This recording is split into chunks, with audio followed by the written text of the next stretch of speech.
The Tragedy of Richard the Third, Act 1. A play by William Shakespeare. Scene 1. Enter Richard, Duke of Gloucester, solus. Gloucester.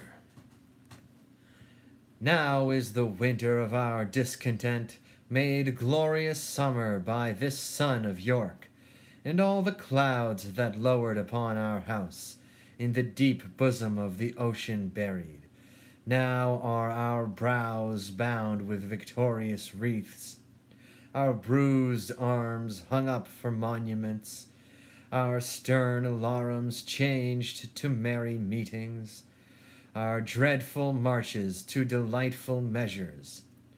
Grim-visaged war hath smoothed his wrinkled front. And now, instead of mounting barbed steeds to fright the souls of fearful adversaries, he capers nimbly in a lady's chamber to the lascivious pleasing of a lute. But I, that am not shaped for sportive tricks, nor made to court an amorous looking-glass, I, that am rudely shaped, stamped, and want love's majesty to strut before a wanton ambling nymph, I, that am curtailed of this fair proportion, cheated of feature by dissembling nature, deformed, unfinished, sent before my time into this breathing world, scarce half made up, and that so lamely and unfashionable that dogs bark at me as I halt by them. Why, I, in this weak piping time of peace, have no delight to pass away the time, unless to see my shadow in the sun, and descant on mine own deformity. And therefore, since I cannot prove a lover to entertain these fair well-spoken days, I am determined to prove a villain, and hate the idle pleasures of these days. Plots have I laid, inductions dangerous, by drunken prophecies, libels, and dreams, to set my brother Clarence and the king, and deadly hate the one against the other. And if King Edward be as true and just as I am subtle, false, and treacherous, this day should Clarence closely be mewed up about a prophecy, which says that G of Edward's heir the murderer shall be. Dive, thoughts, down to my soul. Here Clarence comes. Brother, good day. What means this armed guard that waits upon your grace? His Majesty, tendering my person's safety, hath appointed this conduct to convey me to the Tower. Upon what cause? Because my name is George. Alack, my lord, that fault is none of yours. He should for that commit your godfathers. Oh, belike his Majesty hath some intent that you should be new christened in the Tower. But what's the matter, Clarence, may I know? Yea, Richard, when I know, but I protest as yet I do not. But as I can learn, he hearkens after prophecies and dreams, and from the cross row plucks the letter G, and says a wizard told him that by G his issue disinherited should be. And for my name of George begins with G, it follows in this his thought that I am he.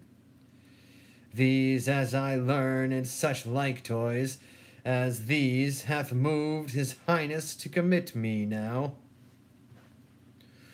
Why, this it is, when men are ruled by women.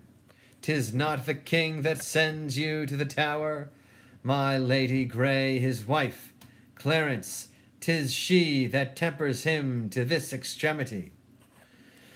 Was it not she and that good man of worship, Anthony Woodvile, her brother there, that made him send Lord Hastings to the Tower, from whence this present day he is delivered. We are not safe, Clarence, we are not safe. By heaven, I think there is no man is secure but the queen's kindred and night-walking heralds, that trudge betwixt the king and mistress shore. Heard you not what an humble suppliant Lord Hastings was to her for his delivery? Humbly complaining to her deity, got my Lord Chamberlain his liberty. I'll tell you what, I think it is our way, if we will keep in favor with the king, to be her men and wear her livery, the jealous overworn widow and herself, since that our brother dubbed them gentlewomen, are mighty gossips in our monarchy. I beseech your graces both to pardon me. His majesty hath straitly given in charge that no man shall have private conference of what degree soever with your brother. Even so, and please your worship, Brakenbury, you may partake of anything we say. We speak no treason, man. We say the king is wise and virtuous, and his noble queen well strook in years, fair and not jealous. We say that Shore's wife hath a pretty foot, a cherry lip, a bonny eye, a passing pleasing tongue, and that the queen's kindred are made gentlefolks. How say you, sir? Can you deny all this? With this, my lord, myself have naught to do. Naught to do with Mistress Shore? I tell thee, fellow, he that doth not with her, excepting one, were best to do it secretly alone. What one, my lord? Her husband, knave. Wouldst thou betray me?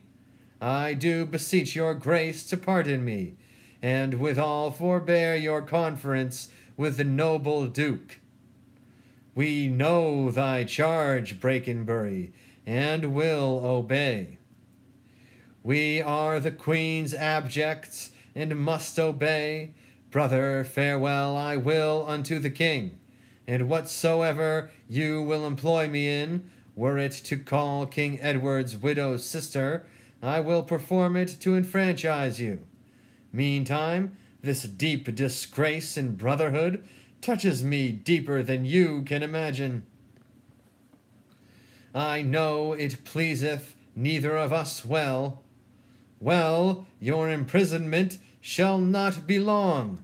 I will deliver you, or else lie for you. Meantime, have patience. I must perforce. Farewell. Go tread the path that thou shalt never return, simple plain Clarence, I do love thee so, that I will shortly send thy soul to heaven, if heaven will take the present at our hands. But who comes here? The new delivered Hastings? Good time of day unto my gracious lord, as much unto my good Lord Chamberlain. Well, are you welcome to the open air? How hath your lordship brooked imprisonment? With patience, noble lord, as prisoners must. But I shall live, my lord, to give them thanks that were the cause of my imprisonment.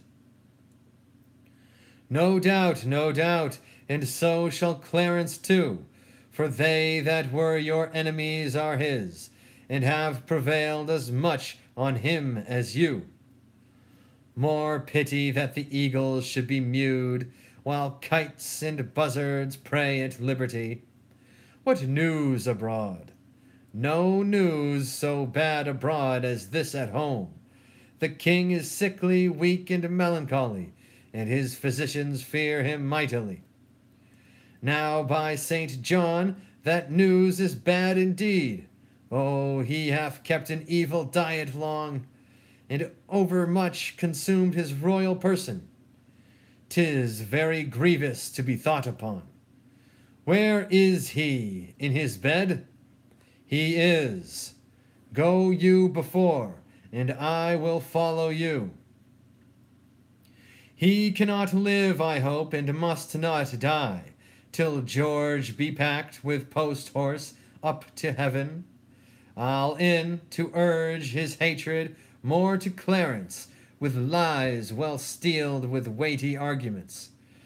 And if I fail not in my deep intent, Clarence hath not another day to live. Which done, God take King Edward to his mercy, and leave the world for me to bustle in. For then I'll marry Warwick's youngest daughter. What though I killed her husband and her father? The readiest way to make the wench amends is to become her husband and her father. The which will I, not all so much for love as for another secret close intent, by marrying her which I must reach unto. But yet I run before my horse to market. Clarence still breathes, Edward still lives and reigns. When they are gone, then must I count my gains. Scene 2. Enter the horse of Henry VI, with halberds to guard it, Lady Anne being the mourner, attended by Tressel and Berkeley. Set down your honorable load, if honor may be shrouded in a hearse, whilst I while obsequiously lament the untimely fall of virtuous Lancaster. Poor key-cold figure of a holy king, pale ashes of the house of Lancaster, thou bloodless remnant of that royal blood, be it lawful that I invoke thy ghost to hear the lamentations of poor Anne, wife to thy Edward, to thy slaughtered son, stabbed by the self-same hand that made these wounds. Lo, in these windows that let forth thy life, I pour the helpless balm of my poor eyes. Oh, cursed be the hand that made these holes, cursed the heart that had the heart to do it, cursed the blood that let this blood from hence. More direful hap betide that hated wretch that makes us wretched by the death of thee, than I can wish to wolves, to spiders, toads, or any creeping venomed thing that lives. If ever he have child abortive be it, prodigious and untimely brought to light, whose ugly and unnatural aspect may fright the hopeful mother at view, and that be heir to his unhappiness. If ever he have wife, let her be made more miserable by life of him than I am made by my young lord and thee. Come now towards Chertsey with your holy load, taken from Paul's to be interred there.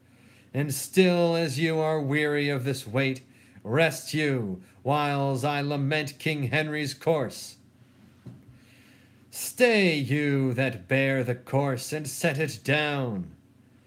What black magician conjures up this fiend to stop devoted charitable deeds? Villains, set down the corse, or by St. Paul, I'll make a corse of him that disobeys. My lord, stand back, and let the coffin pass. Unmannered dog, stand thou when I command.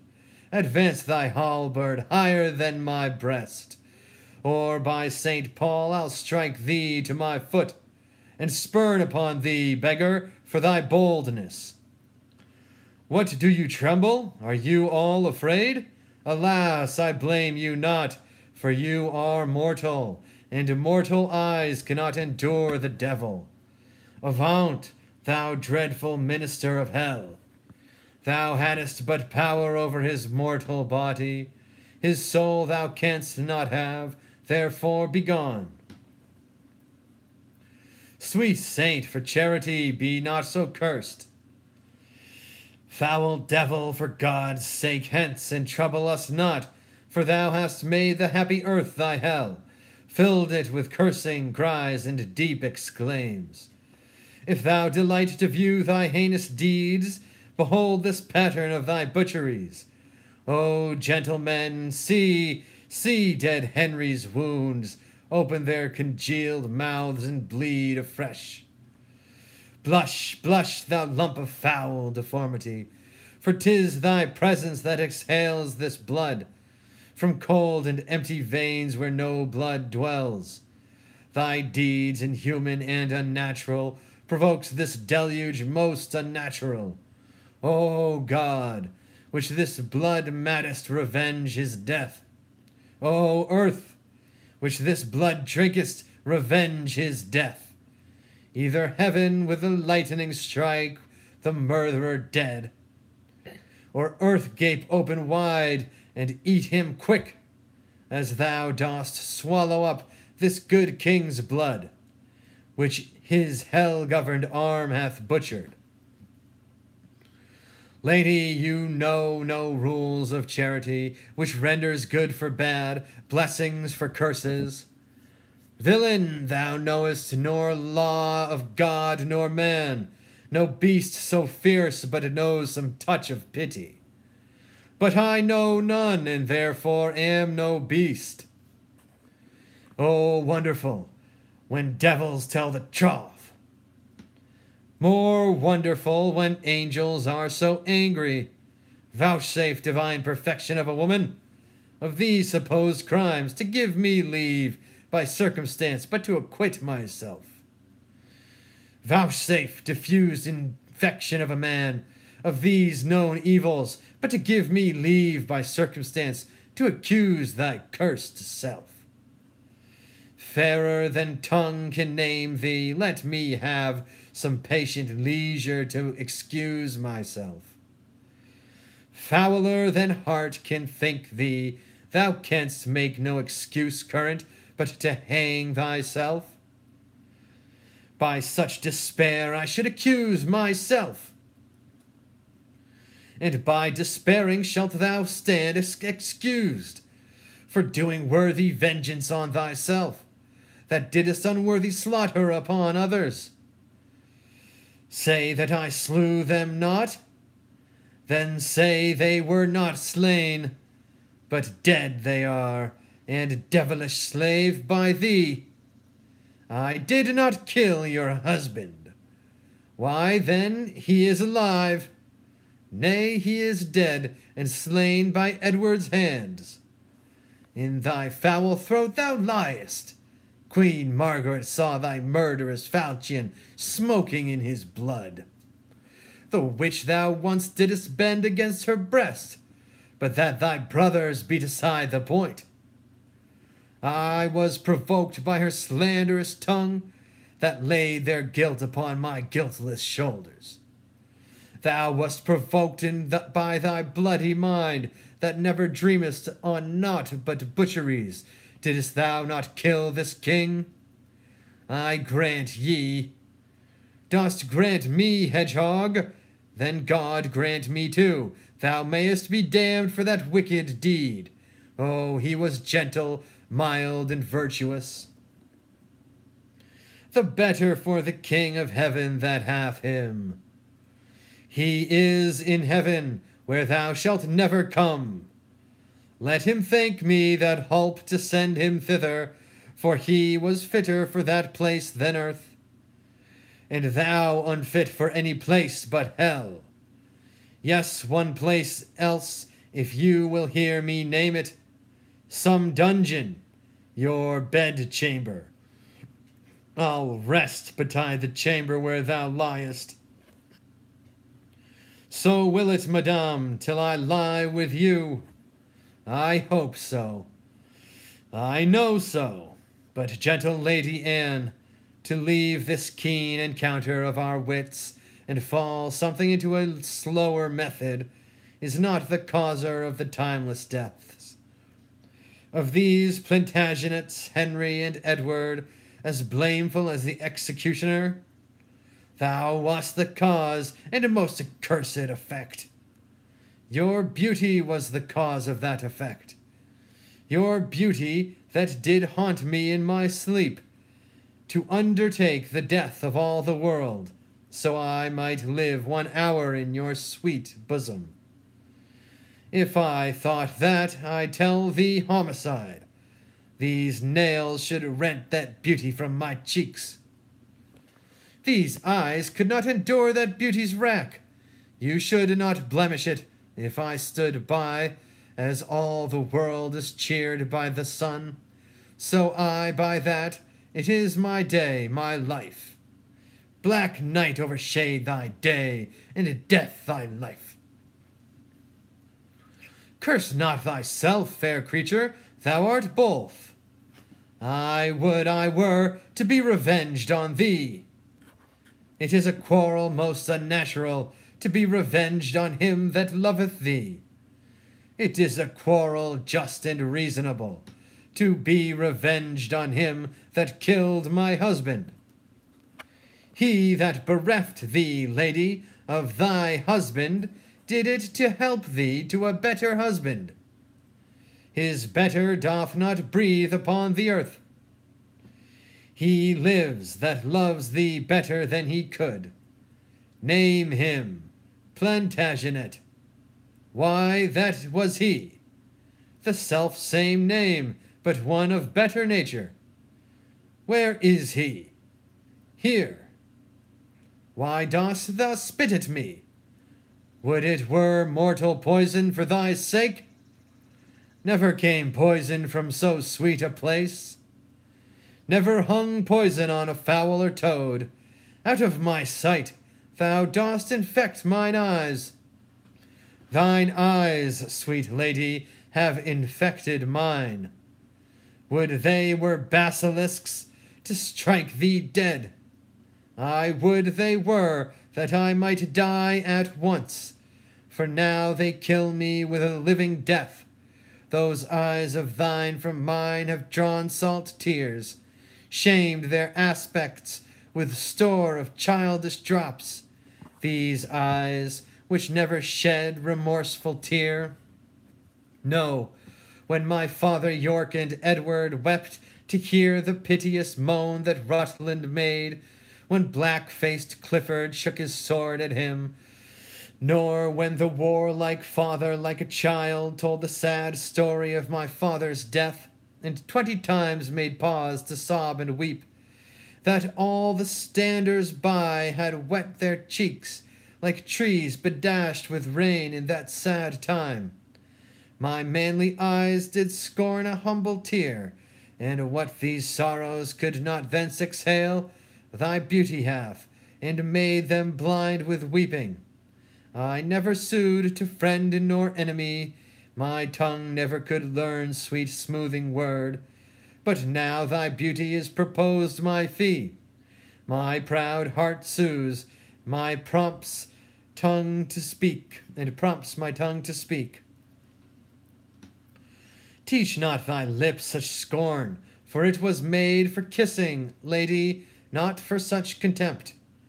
If thy revengeful heart cannot forgive, lo, here I lend thee this sharp-pointed sword, which if thou please to hide in this true breast, and let the soul forth that adoreth thee, I lay it naked to the deadly stroke, and humbly beg the death upon my knee.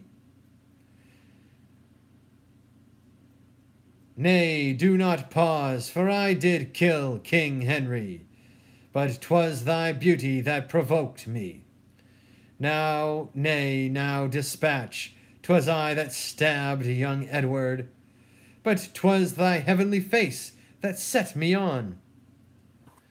Take up the sword again, or take up me. Arise, dissembler. Though I wish my death, I will not be thy executioner. Then bid me kill myself, and I will do it. I have already. That was in thy rage. Speak it again, and even with the word. This hand, which for thy love did kill thy love, shall for thy love kill a far truer love. To both their deaths shalt thou be accessory. I knew I would thy heart. I knew thy heart. 'Tis figured in my tongue. I fear me both are false. Then never was man true. Well, well, put up your sword. Say then my peace is made.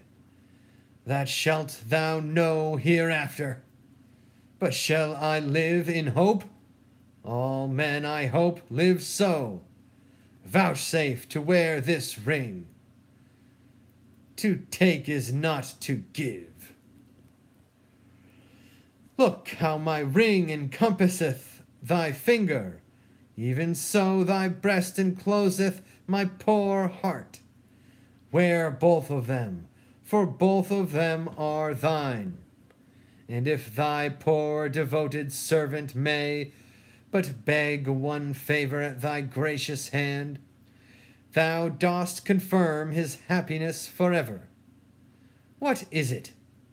That it may please you, leave these sad designs to him that hath most cause to be a mourner, and presently repair to Crosby House, where after I have solemnly interred at Chertsey Monastery this noble king, and wet his grave with my repentant tears, I will with all expedient duty see you.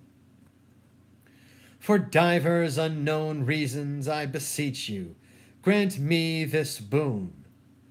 With all my heart, and much it joys me too, to see you are become so penitent.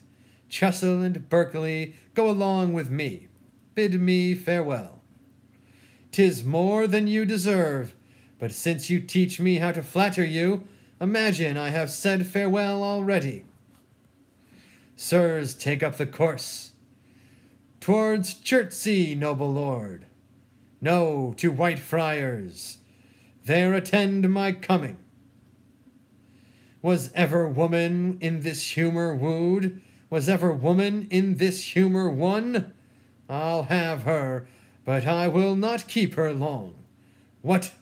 I that killed her husband and his father, to take her in her heart's extremest hate, with curses in her mouth, tears in her eyes, the bleeding witness of my hatred by, having God her conscience in these bars against me, and I no friends to back my suit at all, but the plain devil in his dissembling looks. And yet to win her, all the world to nothing. Ha! Hath she forgot already that brave prince, Edward her lord, whom I, some 3 months since, stabbed in my angry mood at Tewkesbury? A sweeter and lovelier gentleman, framed in the prodigality of nature, young, valiant, wise, and no doubt right royal. The spacious word cannot again afford, and will she yet abase her eyes on me, that cropped the golden prime of this sweet prince, and made her widow to a woeful bed? On me, whose all not equals Edward's moiety, on me that halts and am mishappen thus, my dukedom to a beggarly denier. I do mistake my person all this while. Upon my life she finds, although I cannot, myself to be a marvellous proper man. I'll be at charges for a looking-glass, and entertain a score or 2 of tailors, to study fashions to adorn my body. Since I am crept in favour with myself, I will maintain it with some little cost. But first I'll turn yon fellow in his grave, and then return lamenting to my love. Shine out, fair sun, till I have bought a glass, that I may see my shadow as I pass.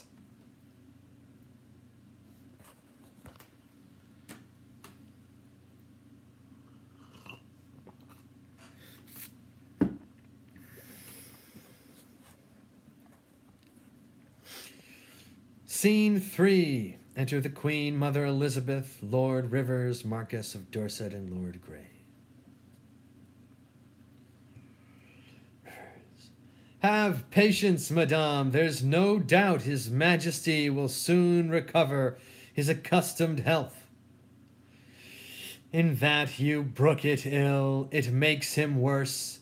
Therefore, for God's sake, entertain good comfort, and cheer his grace with quick and merry eyes. If he were dead, what would betide on me?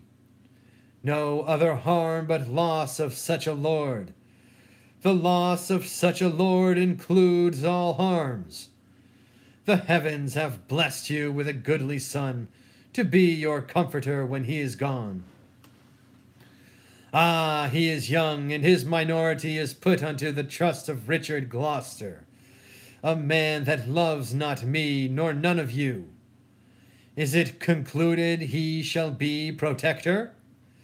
It is determined, not concluded yet, but so it must be if the king miscarry. Here come the lords of Buckingham and Derby. Good time of day unto your royal grace. God make your majesty joyful as you have been. The Countess Richmond, good my lord of Derby, to your good prayer will scarcely say amen. Yet Derby, notwithstanding she's your wife, and loves not me, be you, good lord, assured I hate not you for her proud arrogance. I do beseech you, either not believe the envious slanders of her false accusers, or if she be accused on true report, bear with her weakness, which I think proceeds from wayward sickness and no grounded malice. Saw you the king today, my lord of Derby? But now the Duke of Buckingham and I are come from visiting his majesty. What likelihood of his amendment, lords? Madame, good hope, his grace speaks cheerfully. God grant him health. Did you confer with him? Ay, madame, he desires to make atonement between the Duke of Gloucester and your brothers, and between them and my Lord Chamberlain, and sent to warn them his royal presence. Would all were well, but that will never be. I fear our happiness is at the height. They do me wrong, and I will not endure it. Who is it that complains unto the king, that I forsooth am stern and love them not? By holy Paul, they love his grace but lightly that fill his ears with such dissentious rumors. Because I cannot flatter and look fair, smile in men's faces, smooth, deceive, and cog, duck with French nods and apish curtsy. I must be held in rancorous enemy. Cannot a plain man live and think no harm? But thus his simple truth must be abused with silken, sly, insinuating jacks. To who in all this presence speaks your grace? To thee, that hast nor honesty nor grace. When have I injured thee? When done thee wrong? Or thee, or any of your faction? A plague upon you all! His royal grace, whom God preserve better than you would wish, cannot be quite quiet, scarce a breathing while, but you must trouble him with lewd complaints. Brother of Gloucester, you mistake the matter. The king, on his royal disposition, and not provoked by any suitor else, aiming belike at your interior hatred, that in your outward action shows itself against my children, brothers, and myself, makes him to send, that he may learn the ground. I cannot tell. The world is grown so bad that wrens make prey where eagles dare not perch. Since every Jack became a gentleman, there's many a gentle person made a Jack. Come, come, we know your meaning, brother Gloucester. You envy my advancement and my friends. God grant we never may have need of you. Meantime, God grants that I have need of you.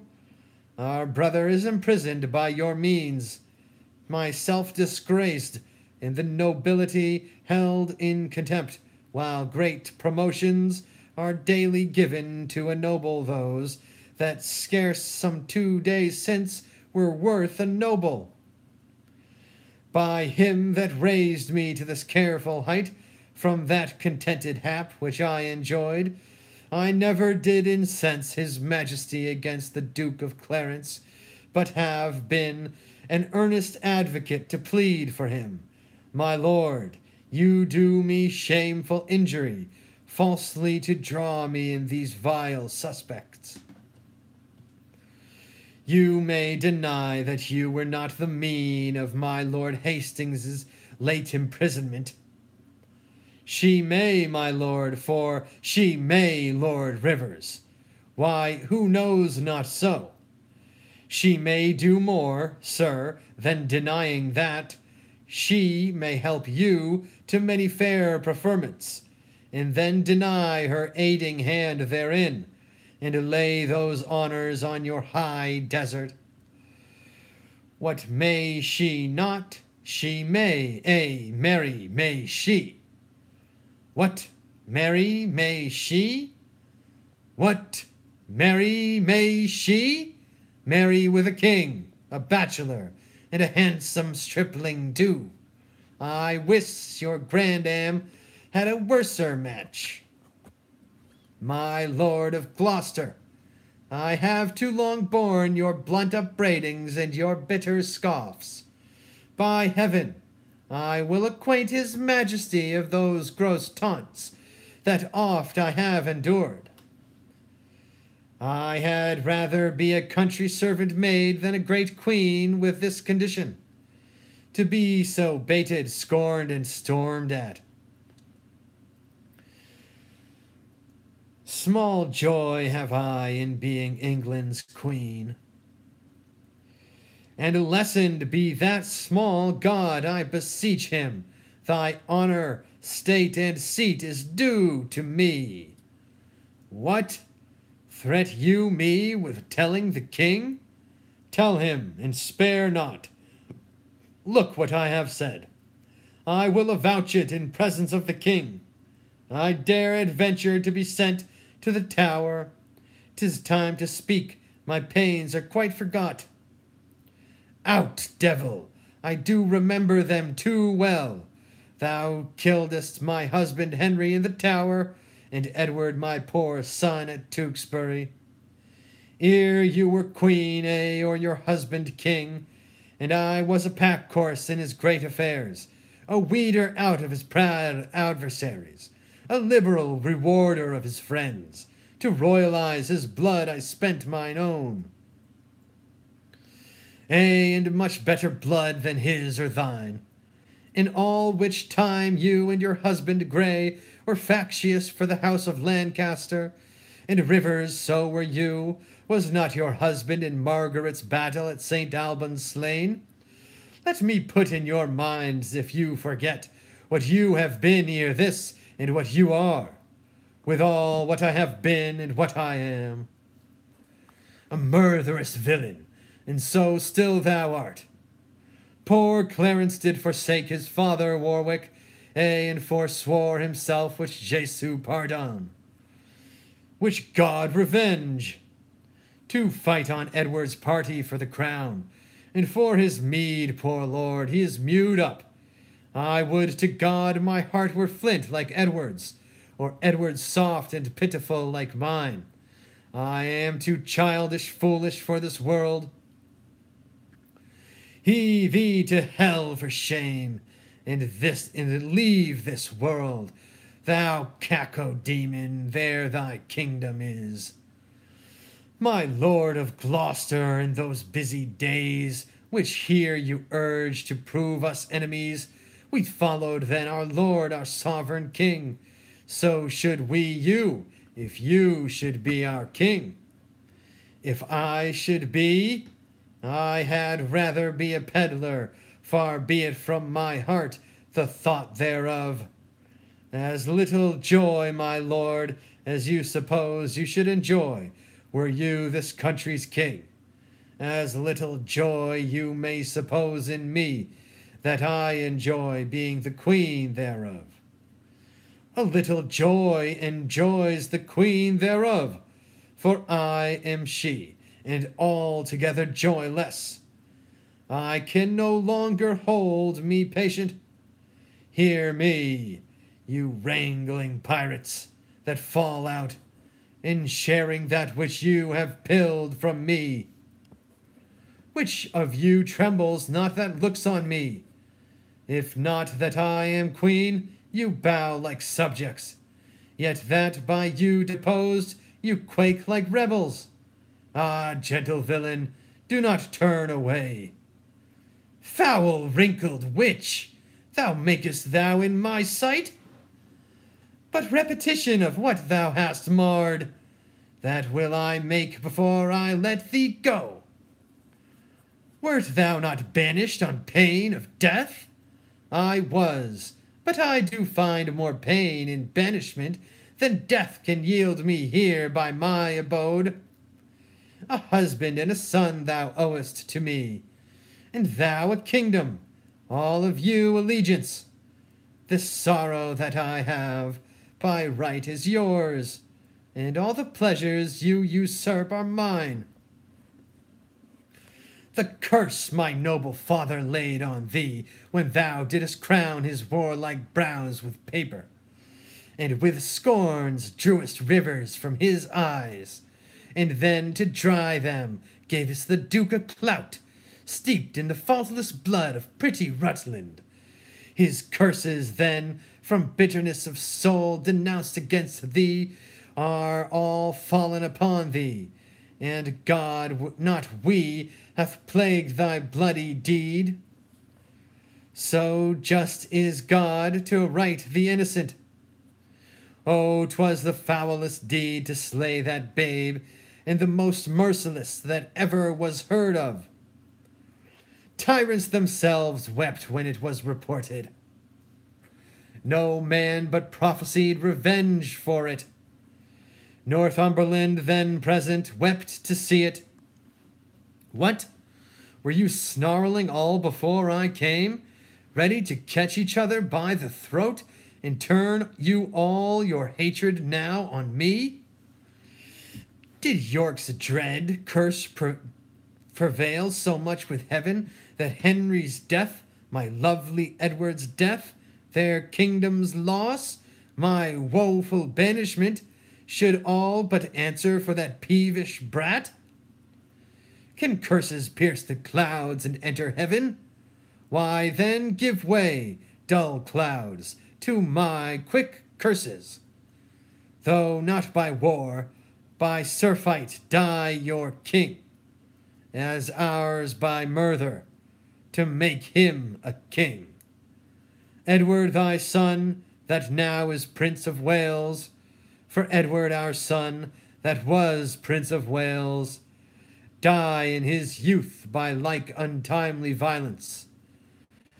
Thyself a queen for me that was a queen, outlive thy glory like my wretched self. Long mayest thou live to wail thy children's death, and see another as I see thee now, decked in thy rights as thou art stalled in mine. Long die thy happy days before thy death, and after many lengthened hours of grief, die neither mother, wife, nor England's queen. Rivers and Dorset, you were standers by, and so wast thou, Lord Hastings, when my son was stabbed with bloody daggers. God, I pray him that none of you may live his natural age, but by some unlooked accident cut off. Have done thy charm, thou hateful withered hag, and leave out thee. Stay, dog, for thou shalt hear me. If heaven have any grievous plague in store, exceeding those that I can wish upon thee, oh, let them keep it till thy sins be ripe, and then hurl down their indignation on thee, the troubler of the poor world's peace. The worm of conscience still begnaw thy soul. Thy friends suspect for traitors while thou livest, and take deep traitors for thy dearest friends. No sleep close up that deadly eye of thine, unless it be while some tormenting dream affrights thee with a hell of ugly devils. Thou elvish marked, abortive, rooting hog, thou that wast sealed in thy nativity, the slave of nature and the son of hell. Thou slander of thy heavy mother's womb, thou loathed issue of thy father's loins, thou rag of honor, thou detested Margaret, Richard, ha! I call thee not. I cry thee mercy then, for I did think that thou hadst called me all these bitter names. Why, so I did, but looked for no reply. Oh, let me make the period to my curse. 'Tis done by me, and ends in Margaret. Thus have you breathed your curse against yourself.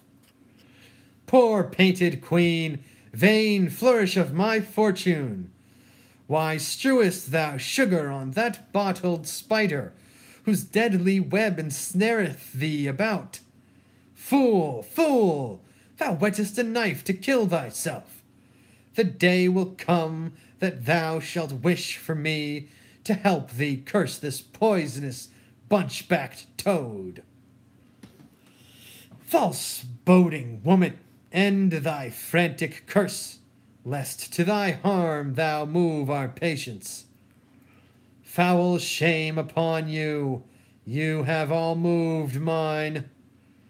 Were you well served, you would be taught your duty. To serve me well, you all should do me duty.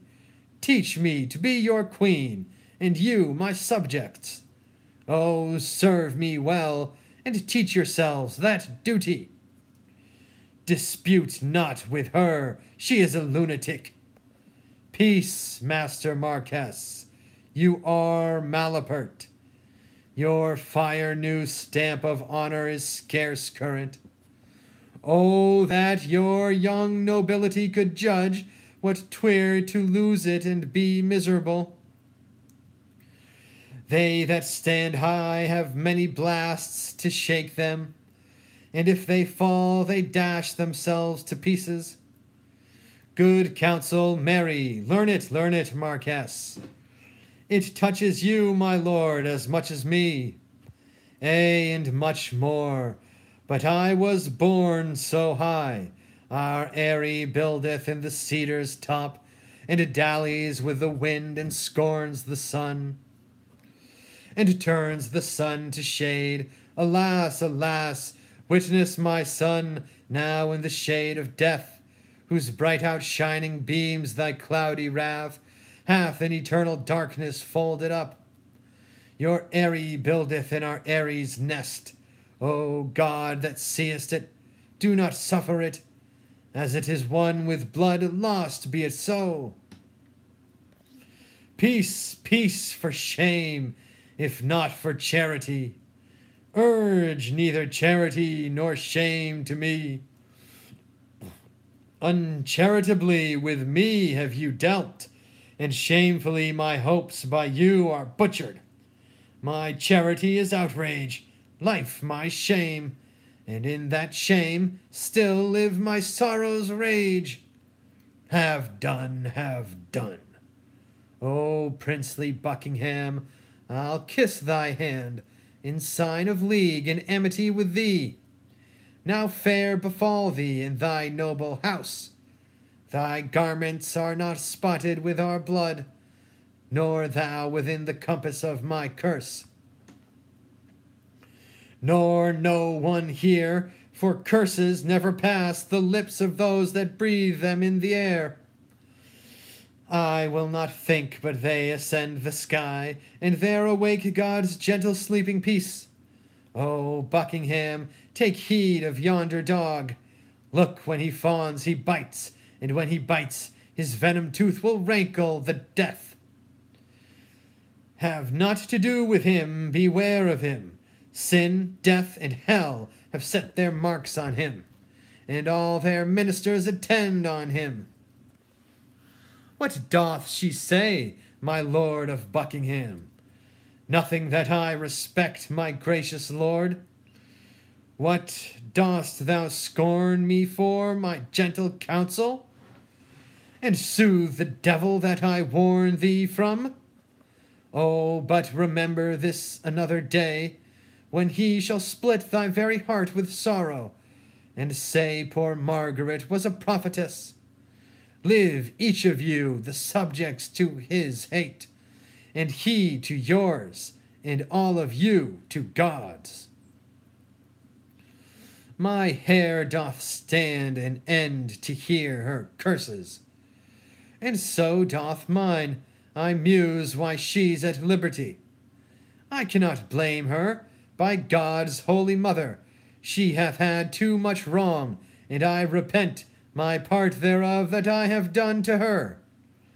I never did her any to my knowledge.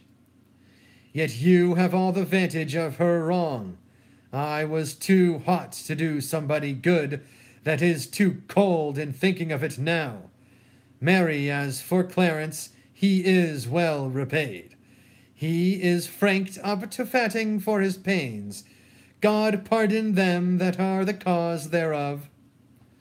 A virtuous and a Christian-like conclusion, to pray for them that have done scathe to us.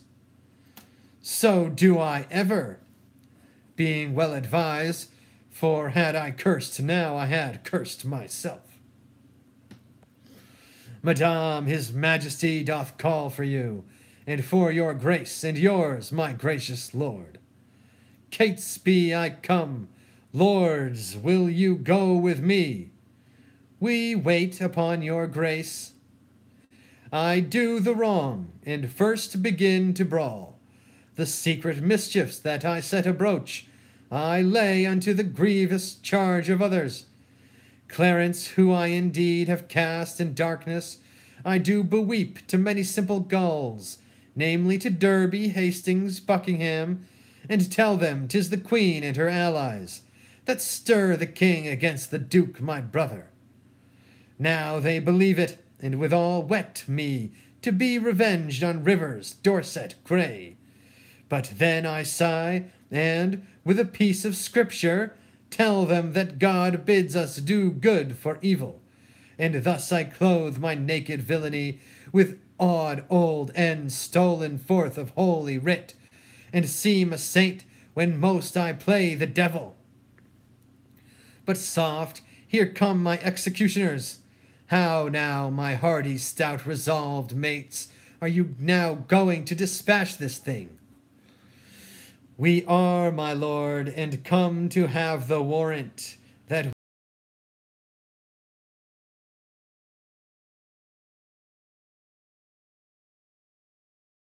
when you have done, repair to Crosby Place. But, sirs, be sudden in the execution. With all obdurate, do not hear him plead. For Clarence is well spoken, and perhaps may move your hearts to pity if you mark him. Tut, tut, my lord, we will not stand to prate. Talkers are no good doers, be assured. We go to use our hands and not our tongues. Your eyes drop millstones when fools' eyes fall tears. I, like you, lads, about your business straight. Go, go, dispatch. We will, my noble lord.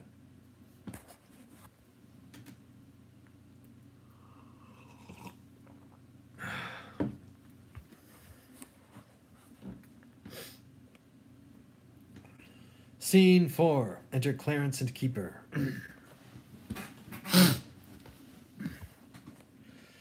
Keeper. Why looks your grace so heavily today? Oh, I have passed a miserable night, so full of fearful dreams of ugly sights, that as I am a Christian faithful man, I would not spend another such a night, though 'twere to buy a world of happy days, so full of dismal terror was the time. What was your dream, my lord? I pray you tell me. Methoughts I had broken from the tower, and was embarked to cross to Burgundy, and in my company my brother Gloucester, who from my cabin tempted me to walk upon the hatches. Thence we looked toward England, and sighted up 1,000 heavy times, during the wars of York and Lancaster that had befallen us. As we paced along upon the giddy footing of the hatches, methought that Gloucester stumbled, and in falling struck me that thought to stay him overboard into the tumbling billows of the main. O Lord, methought what pain it was to drown! What dreadful noise of waters in my ears! What sights of ugly death within my eyes! Methoughts I saw 1,000 fearful wracks, 1,000 men that fishes gnawed upon, wedges of gold, great anchors, heaps of pearl, inestimable stones and valiant jewels, all scattered in the bottom of the sea.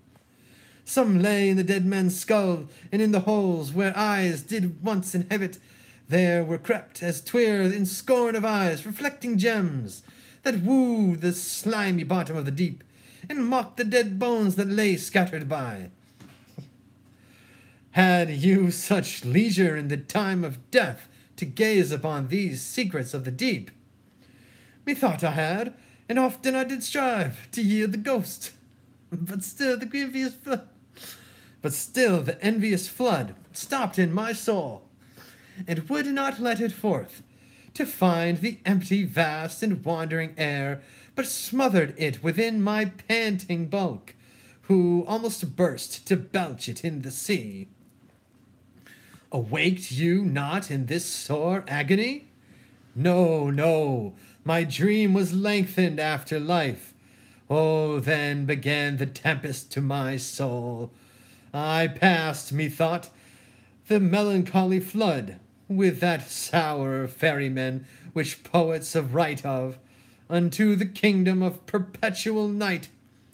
The first that there did greet my stranger soul was my great father-in-law, renowned Warwick, who spake aloud, What scourge for perjury can this dark monarchy afford false Clarence? And so he vanished. Then came wandering by a shadow like an angel, with bright hair dabbled in blood, and he shrieked out aloud, Clarence is come, false, fleeting, perjured Clarence, that stabbed me in the field by Tewkesbury. Seize on him, furies, take him unto torment.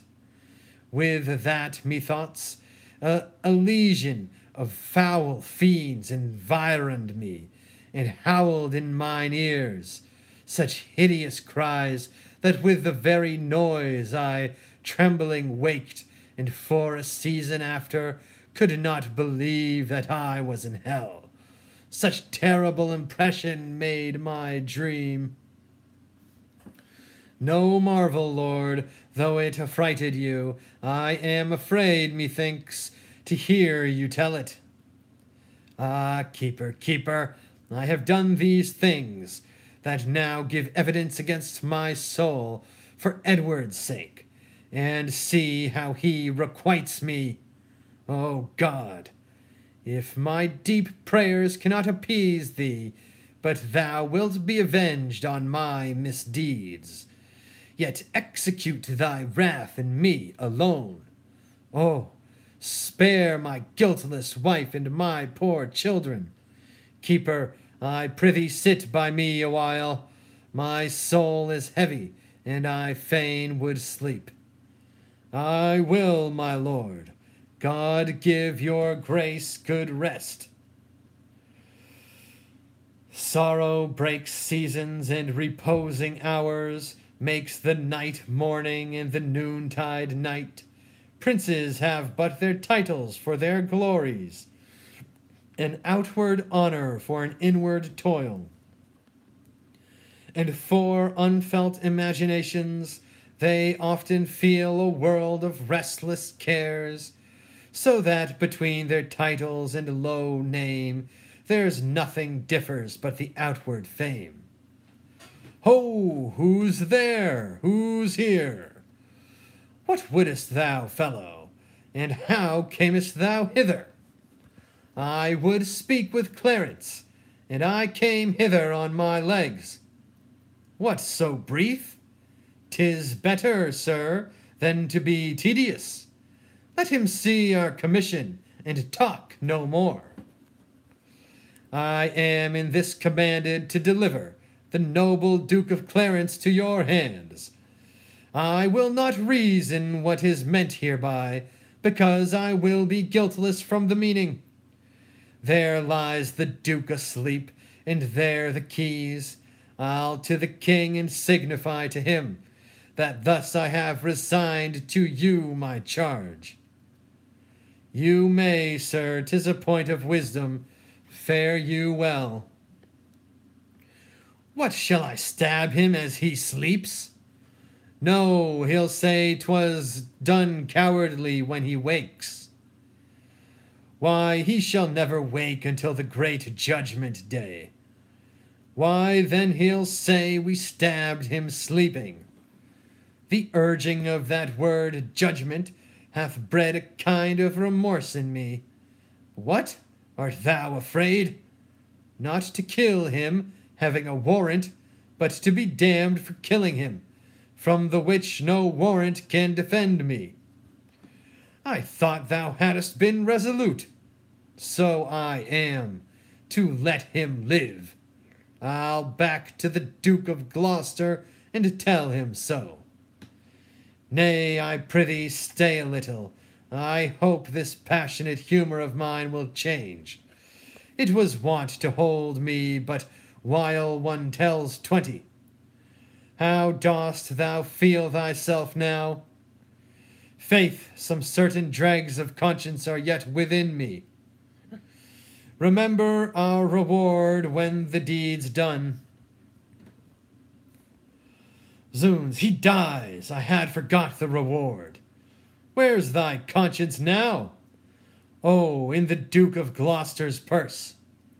When he opens his purse to give us our reward, thy conscience flies out. 'Tis no matter, let it go. There's few or none will entertain it. What if it come to thee again? I'll not meddle with it. It makes a man a coward, and a man cannot steal but it accuseth him. A man cannot swear but it checks him. A man cannot lie with his neighbor's wife but it detects him. 'Tis a blushing shamefaced spirit that mutinies in a man's bosom. It fills a man full of obstacles. It made me once restore a purse of gold that by chance I found. It beggars any man that keeps it. It is turned out of towns and cities for a dangerous thing, and every man that means to live well endeavors to trust to himself and to live without it. Zounds, 'tis even now at my elbow, persuading me not to kill the Duke. Take the devil in thy mind, and to believe him not. He would insinuate with thee but to make thee sigh. I am strong-framed, he cannot prevail with me. Spoke like a tall man that respects thy reputation. Come, shall we fall to work? Take him on the costard with the hilts of thy sword, and then throw him into the malmsey butt in the next room. Oh, excellent device, and to make a sop of him. Soft he wakes. Strike! No, will reason with him. Where art thou, keeper? Give me a cup of wine. You shall have wine enough, my lord, anon. In God's name, what art thou? A man as you are, but not as I am royal, nor you as we are loyal. Thy voice is thunder, but thy looks are humble. My voice is now the king's, my looks mine own. How darkly and how deadly dost thou speak! Your eyes do menace me. Why look you pale? Who sent you hither? Wherefore do you come? To murder me? Ay, you scarcely have the hearts to tell me so, and therefore cannot have the hearts to do it. Wherein, my friends, have I offended you? Offended us you have not, but the king. I shall be reconciled to him again. Never, my lord, therefore prepared to die. Are you drawn forth among a world of men to slay the innocent? What is my offense? Where is the evidence that doth accuse me? What lawful quests have given their verdict up unto the frowning judge, or who pronounced the bitter sentence of poor Clarence's death, before I be convict by course of law? To threaten me with death is most unlawful. I charge you, as you hope to have redemption by Christ's dear blood shed for our grievous sins, that you depart and lay no hands on me. The deed you undertake is damnable. What will we do? We do upon command. And he that hath commanded is our king. Erroneous vassals, the great King of kings hath in the table of his law commanded that thou shalt do no murder. Will you then spurn at this edict and fulfill a man's? Take heed, for he holds the vengeance in his hand, to hurl upon their heads that break his law. And that same vengeance doth he hurl on thee, for false forswearing and for murder too. Thou didst receive the sacrament to fight in quarrel of the house of Lancaster, and like a traitor to the name of God didst break that vow, and with thy treacherous blade unripest the bowels of thy sovereign son, whom thou wast sworn to cherish and defend. How canst thou urge God's dreadful law to us, when thou hast broke it in such dear degree? Alas, for whose sake did I that ill deed? For Edward, for my brother, for his sake. He sends you not to murder me for this, for in that sin he is as deep as I. If God will be avenged for the deed, oh, know you, yet he doth it publicly. Take not the quarrel from his powerful arm. He needs no indirect or lawless course to cut off those that have offended him. Who made thee then a bloody minister, when gallant, springing, brave Plantagenet, that princely novice, was struck dead by thee? My brothers love the devil and my rage. Thy brother's love, or our duty, and thy faults provoke us hither now to slaughter thee.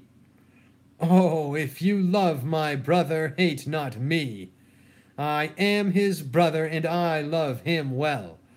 If you are hired for meed, go back again, and I will send you to my brother Gloucester, who shall reward you better for my life than Edward will for tidings of my death. You are deceived. Your brother Gloucester hates you. Oh, no, he loves me and he holds me dear. Go you to him from me. Ay, so we will. Tell him when that our princely father York blessed his 3 sons with his victorious arm, and charged us from his soul to love each other, he little thought of his divided friendship. Bid Gloucester think of this, and he will weep. Millstones, as he lessoned us to weep. Oh, do not slander him, for he is kind. Right as snow in harvest, come as you deceive yourself.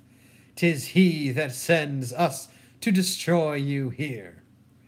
It cannot be, for he bewept my fortune, and hugged me in his arms, and swore with sobs that he would labor my delivery. Why, so he doth when he delivers you from this earth's thraldom to the joys of heaven. Make peace with God, for you must die, my lord. Have you that holy feeling in your souls to counsel me to make my peace with God? And are you yet to your own souls so blind that you will war with God by murdering me?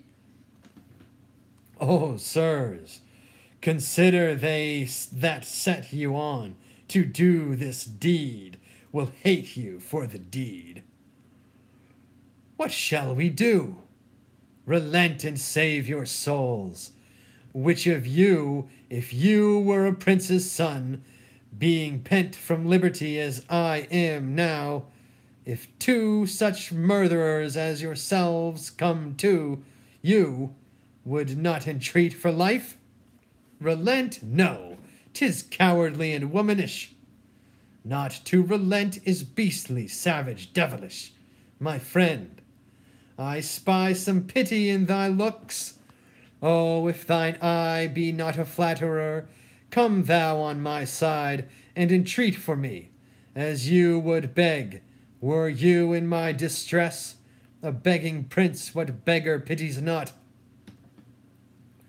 Look behind you, my lord. Take that and that. If all this will not do, I'll drown you in the Malmsey butt within.